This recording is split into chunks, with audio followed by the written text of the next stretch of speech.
Hello and welcome back to the survival world. Since the last video I have been here in the storage system and I've been filling in a bunch of these chests here. Got quite a lot of them filled out. Pretty much all of these chests have stuff in now. This one especially is very satisfying, I think. Every single wood type, every single sapling. I'm slowly but surely working through all of the items here. Next I want to put some of the mob drops in, but transitioning a bit into what we're going to be doing today, or the main thing I want to get done today, is some very basic farms that I probably should have had in sooner. As you might be able to see, I have 6 rockets to my name right now and none in here. I really need to up my rocket production. Today I would love to get the sugarcane farm done and a couple of other farms too. I want to get a cactus farm and a bamboo farm. 3 farms that are very useful. Bamboo is really good now since it can be used as wood, it can be used to make chests, or anything that uses wood can be now crafted with bamboo. The reason I've come over here is to show you my creeper farm. This is a really old build on this world. It was actually in one of my first ever Minecraft videos on my other channel. I would definitely do this a lot differently now if I built this now, but I still do like this design and the creeper farm is inside of it. One flaw with this farm though is that it is honestly quite small. There's not that much spawning space. If I'm AFKing up there, I am loading all of these caves in which can also spawn creepers. I did go through recently and tried to spawn proof a lot of this stuff, but as you can see, mobs do end up spawning in some of the bits I've missed. So it would also be nice to eventually set up a better creeper farm near the base. Another future farm I would love to have is an iron farm. I do have one here in this pretty cool factory building, but for some reason that I can't quite work out, it has just for some reason stopped working. I'm pretty sure it's set up entirely correctly. We have the 3 villagers in here and the zombie. I've tried to reset it, I've tried to replace the villagers, but for whatever reason, the iron golems have stopped spawning. If you know why that is, please let me know. But eventually, again, I would love to build another iron farm maybe over here in the base. Alright, so the farms themselves are going to be placed over here. This design is going to not be an island. It's going to be one of the first builds in this base that is actually not going to be on an island. They're going to be builds that sit in the ocean and go all the way up to the island levels up here.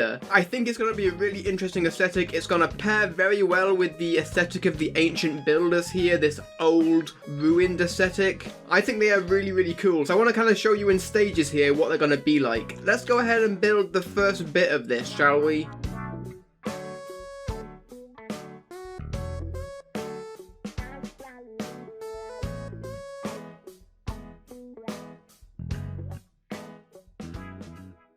Okay, so this is the first section of the first tower here. As you can see, some of it does extend under the water here. So this kind of gives you a sense of the footprint of this. It's going to extend pretty high, but this is the size we're working with on the inside. Quite compact. The idea for the block choice on this here is that it was originally stone and it's kind of been taken over by the moss here. It's kind of been taken over by the plants, as you can see at the bottom of the water. And then as we go further up, it will slowly transition into more of the clean stone and less of the moss. It will be a smooth gradient up there. I think it's going to look pretty cool. There's also a really cool detail of these builds that I can't wait to show you. But first I want to go ahead and try and drain this bottom part here. I've gotten a bit of sand because I think that is probably the best way to drain stuff. I don't have access to that much sponge. I've also set up a conduit here. Not something I see used very often, but it is very useful when building underwater because you get infinite breath. So let's go ahead and try and get some of this cleared out, shall we?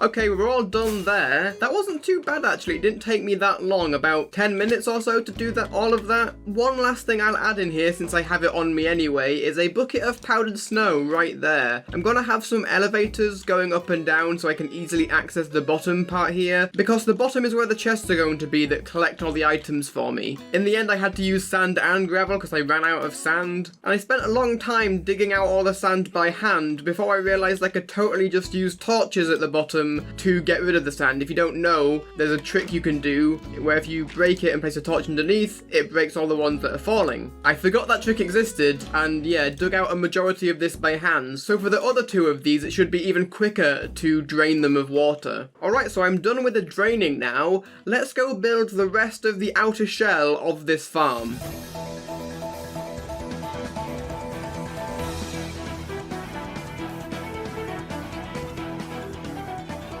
Do you know what that says?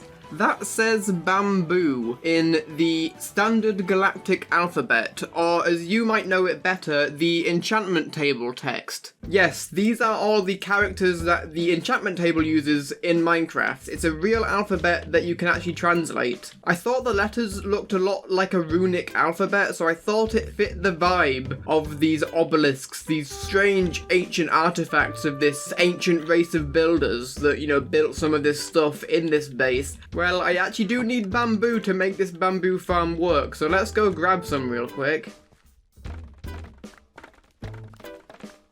Okay, first I'm just going to do a line of mud here. I'm using mud in particular because it's very useful for stuff like this. You can plant stuff on top of it, but the items can actually also fall through it into a hopper underneath because it's slightly smaller than a full block. I'm going to place in some glass here so we can still see the bamboo, and some has already grown. Back here then we're going to do a line of stone. It's a very simple design. You've probably seen this design before. And then back here, one single line of redstone going all along the way, then placing in all the pistons here, another layer of glass, and then finally another line of stone, and just placing in some temporary cobblestone blocks here so I can place the observers in the right orientation.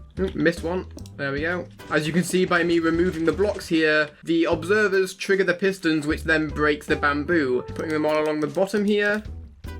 So just as a demonstration here, I will place a block there. The bamboo gets broken, it's gotten picked up by the hoppers underneath the mud, and then it will come down here into one of these chests. Yes, lovely, it's already picked some up. So that is as simple as it gets, and this will simply be tiled all the way up to the top of this pillar here. I need to do a little bit more mining and grinding to get the rest of the redstone components for this. So I will go ahead and do that, and then we'll get the redstone system installed, shall we?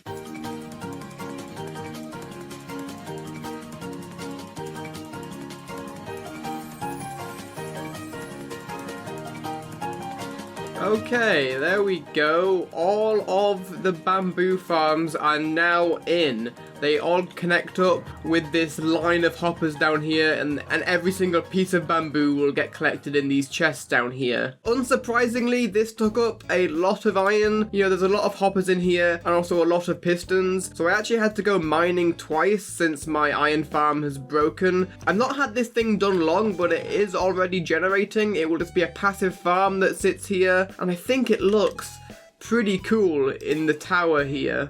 There are just a few more additions I need to make to this build to consider it done. I need to add the roof in here. There we go, that completes the build a little bit, doesn't it? It doesn't have that open, gaping roof anymore. Oh, I do love how this thing looks though. It is framed very nicely below these islands from this view here. That's gonna look so much cooler with the other two pillars next to it. There's one last thing I'd like to add to this farm though, and it's actually a way to get in because currently there isn't actually an entrance. So I thought I'd just add a little platform onto the side here made out of wood. And for the lore of this world, all of the wooden structures are canonically built by my character. So this means that this is something that I've actually added on to this ancient structure here to make it easier for me to access it. Hi buddy. Yeah, so I have neglected to light up some of this. There are meant to be torches in these bits to prevent the likes of you from turning up here. I'll have to go and do that now. But before I do that, I will add this door in. That is the entrance way to it here. If you can see at the bottom there, I've placed down a powdered snow block and a soul sand block. And that's because I want to add a elevator system here to let me get down to the bottom really easily. And I think it would probably be very fitting trying to build this system out of bamboo blocks. So I will go ahead and construct it here. Okay, this system here is now pretty much done. I just got to add the water stream here. And if you didn't know, the reason why I've put powdered snow here is that it breaks when you put water. I forgot to put fence gates down here. One moment. Anyway, as I was saying, the reason I'm using powdered snow down here is because it negates all fall damage, so I can simply just fall down that gap and the powdered snow underneath this carpet here will break my fall, and then I can simply go back up in this water elevator here. So that's the bamboo farm pretty much completely done. I do have 2 other farms in this style I need to build. I'm going to try and get at least 1 more of them complete today, but I think I kind of underestimated how long it takes, especially when my iron farm is currently broken. So at least what I can guarantee I can do today is complete the outer shell of the remaining 2 farms, and then I may complete the actual farms themselves in between videos. Okay, so now that bamboo farm is complete, let's go ahead and jump into another time lapse of the other 2 outer shells getting completed here.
Hi, I fixed the iron farm. All I did was replace the villagers and also added a little redstone circuit up here, and it seems to be working again. I'm not sure how long it will stay working for, because with my redstone, everything eventually breaks, but the version I have here does work. I've simply added a redstone clock in here, a very simple repeater clock, that simply just flips these trapdoors up every few seconds, and what that does is it seems to reset the villagers' scared factor. If they can't see the zombie or the zombie can't see them, for a second they don't get scared, and I think that means at night that they can sleep. I haven't really properly researched this, but I did put an AFK spot up here as well, and it seemed to increase my rates at least a little bit. I believe this sphere here shows where mobs and things can spawn in a radius around my player. So you can see that all the blocks down here are outside of that sphere, so nothing should be able to spawn. But the platform in the water here is inside the sphere, so in theory, the only blocks that the golems should be able to spawn on are these blocks covered in water in here, which then takes them into the killing chamber there. Again, at some point I would love to build a better iron farm. I have a cool idea for the actual build for it, so expect that build in the future maybe. But enough blabbing now, you probably want to see the finished builds, don't you? Here they are, and I just gotta say, they have become quite an interesting landmark for this world. That build there is now the tallest build in this world, higher than anything else that I have currently built. I believe in the end the base might be a little bit taller, I'm not entirely sure. But they look really imposing and really cool, don't they? I love this style. And it's such an alien concept, these massive pillars of stone with ancient runic writings on, just like erupting out of the sea. And then we've got this one here that's like all cracked up and the top part is just floating. It doesn't really make much sense. It's like some kind of mystical, magical force is making this stuff float. Again, the text is readable. This one says cactus and this one says sugarcane. So obviously this one is going to be our sugarcane farm and these two are going to be our cactus farm. This is going to be really interesting because it has a gap in it and you might be wondering how it's going to work. Underneath these slabs here, I'm planning to place hoppers. If I drop an item on them, it will go through the slab and into the hopper. In that block there will eventually be a dropper, which will drop all of the cactuses collected in this top half down into the bottom half, and then it will enter this system, which will take it down to the final storage system at the bottom. These took a surprisingly long time to build, so that's why I'm going to be basically splitting this up into two. At the start of the next video, I think I will show the finished farms. I will have them done in between videos, and I also want to build a little AFK platform in the middle, which I think will consist of a floating island with maybe some ruins on there. And of course, I've been over here quite a bit when building these two towers here, which has made it so this bamboo farm has been loaded quite a lot. So let's check how much stuff we've got in here. Wow, okay, a full chest there. Okay, not so much on this side, but I think it kind of favours going in this side anyway. I've kind of neglected the sniffers a bit. I bet they've spawned a lot of these seeds here, but I think in the next video I should set up a automatic system in here to collect the seeds from them. Maybe I could put some allays in there. So yeah, I've got quite a big to-do list for the next video. I'm going to finish off these farms. I think I will add an allay system into that room there to automate the sniffer seeds. And I also have another pretty cool build in mind for the next video. I hope you've enjoyed this video. I've definitely enjoyed building today. These builds are awesome, and I will see you in the next one.